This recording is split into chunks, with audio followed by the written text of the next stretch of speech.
Okay, here's part two. It's still the same story about the oobleck.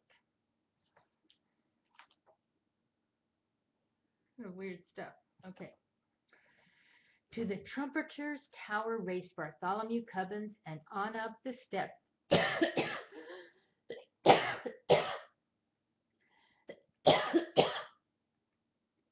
I think someone doesn't want me to read the story.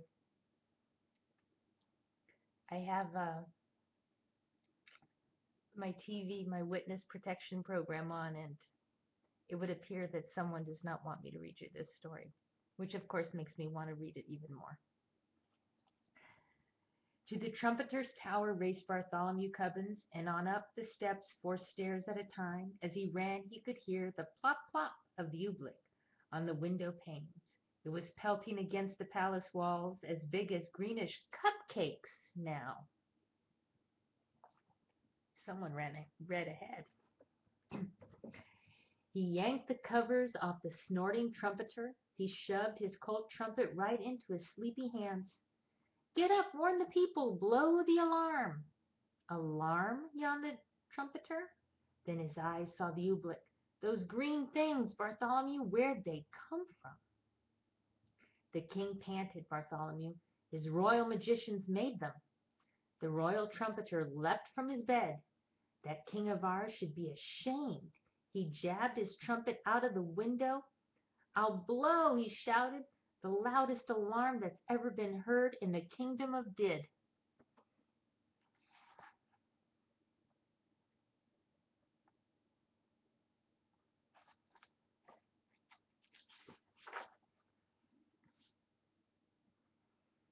But all the royal trumpeters blew was a glug. My horn, he gulped. One of those green things flew inside it. He tried to blow it out. He couldn't blow it out. He tried to shake it out. He couldn't shake it out. I'll get it somehow, he yelled. I'll pull it out. No, shouted Bartholomew, don't you touch it. The trumpeter's hand was already in it. His fingers grabbed hold of the lump of oobleck. He could feel it squiggle around in his fist like a slippery potato dumpling made of rubber. He pulled with all his might. The oobleck began to stretch. Then gloing, the oobleck snapped back inside the trumpet. It yanked his arm back with it right up to the elbow. I can't wiggle a finger, the trumpeter wailed. Oh, Bartholomew, what'll I do? I don't know, and I hate to leave you stuck to your horn. But if you can't warn the people of the kingdom, I've got to find someone who can. Out of the room and down the stairs raced Bartholomew Cubbins. Look at that, he's stuck to the horn. He can't get out.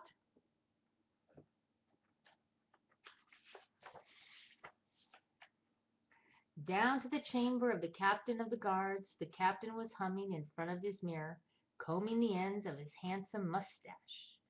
Captain, do something, shouted Bartholomew. Do something? Why? Smiled the captain. What's wrong? Captain, haven't you seen the dreadful oobleck? It's coming down now as big as greenish baseballs. Oh, that stuff, laughed the captain. What's so dreadful about that, lad? You know I think it's rather pretty. Captain, pleaded Bartholomew, it's dangerous. Nonsense, snorted the captain.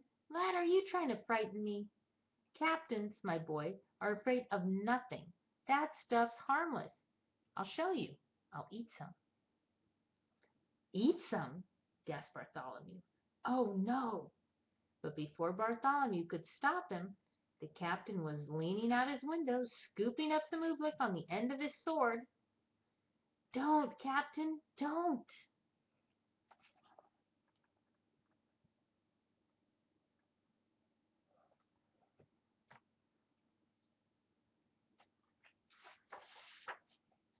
The captain did.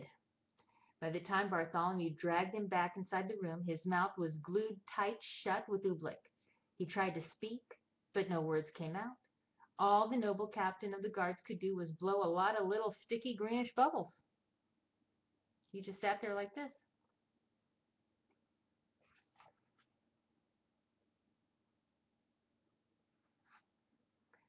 Forgive me for leaving you, Captain, said Bartholomew, but a captain full of bubbles is no help at all.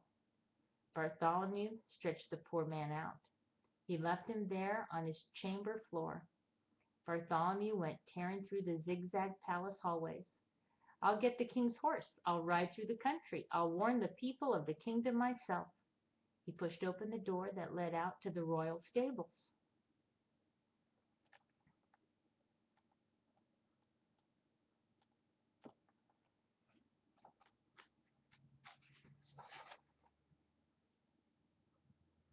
Bartholomew stopped.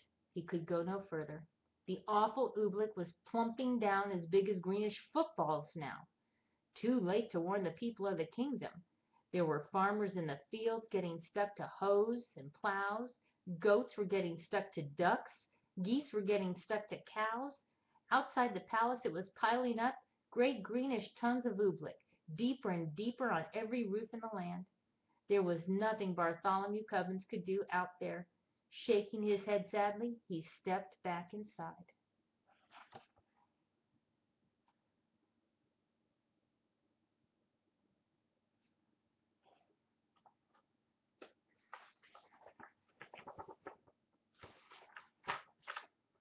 But inside, a moment later, it was just as bad as out. With an angry roar, the oobleck was suddenly hitting the palace harder. It was battering and spattering against the walls as big as greenish buckets full of gooey asparagus soup. Like a sinking sailboat, the whole palace was springing leaks. The oobleck was ripping the windows right off their hinges. It was dripping through the ceilings. It was rolling down the chimneys. It was coming in everywhere, even through the keyholes. From every bedroom in the palace came the howls of lords and ladies, frightened in their nightgowns. They came jumping to their doors. Go back to your beds, get under your blankets, Bartholomew Cubbins went crying through the halls. But nobody paid the slightest attention. Everyone in the palace started rushing madly about.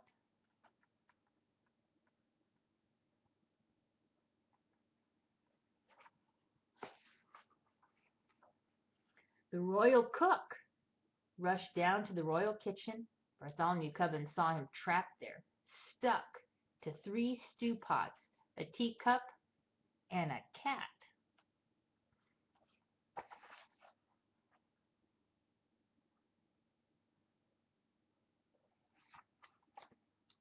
The royal laundress rushed outside to save her laundry. Bartholomew saw her, stuck tight to the clothesline, between 2 woolen stockings and the king's best Sunday blouse.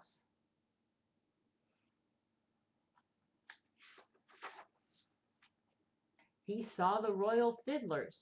They were stuck to their royal fiddles. Everywhere Bartholomew ran, he saw someone stuck to something.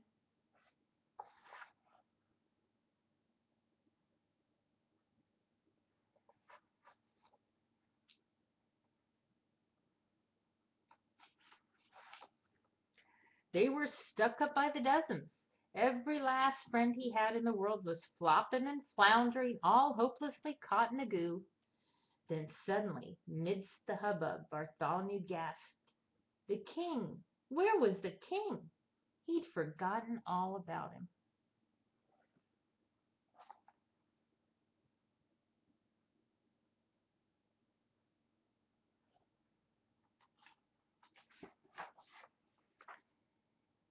It was in the throne room that Bartholomew found him. There he sat, old King Derwin, proud and mighty ruler of the kingdom of Did, trembling, shaking, helpless as a baby. His royal crown was stuck to his royal head.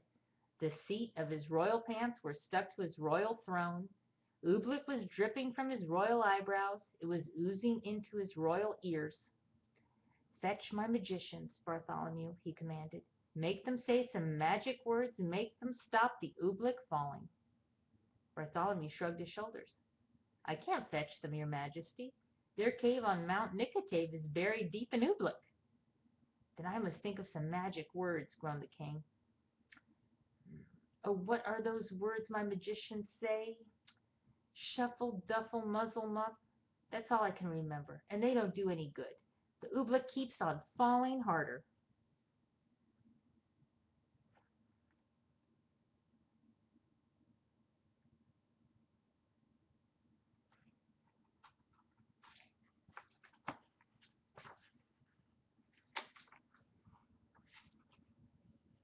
Bartholomew Cubbins could hold his tongue no longer. "And it's going to keep on falling," he shouted, "until your whole great marble palace tumbles down. So don't waste your time saying foolish magic words. You ought to be saying some plain simple words." "Simple words? What do you mean, boy?" "I mean," said Bartholomew Cubbins, "this is all your fault. Now the least you can do is say the simple words, 'I'm sorry.'" No one had ever talked to the king like this before. "What?" he bellowed. "Me? Me say I'm sorry? Kings never say I'm sorry, and I am the mightiest king in all the world." Bartholomew looked the king square in the eye.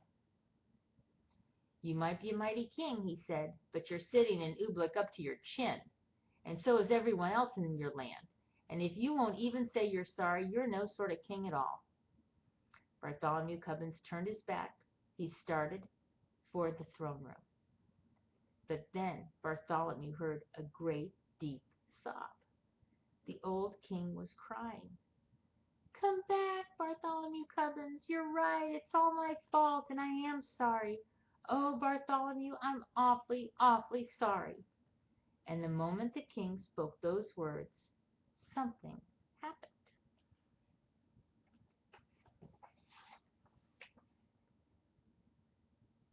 Maybe there was something magic in those simple words, "I'm sorry." Maybe there was something magic in those simple words, "It's all my fault."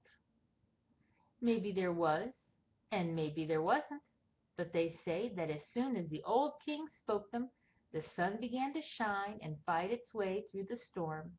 They say that the falling oobleck's blobs grew smaller and smaller and smaller. They say that all the oobleck that was stuck on all the people and all the animals of the kingdom of Did just simply quietly melted away. And then they say Bartholomew, the page boy, took the old king by the sleeve.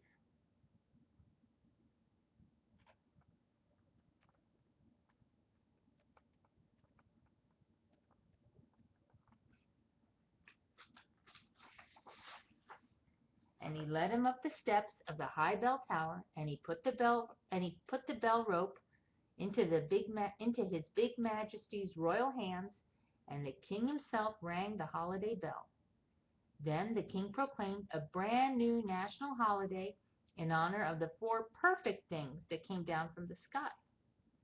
The king now knew that those 4 old-fashioned things, the rain, the sunshine, the fog, and the snow, were good enough for any king in all the world, especially for him, old King Derwin of Did.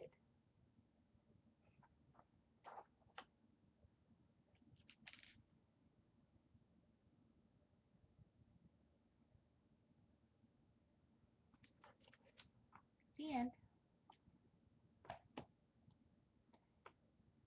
Happy birthday.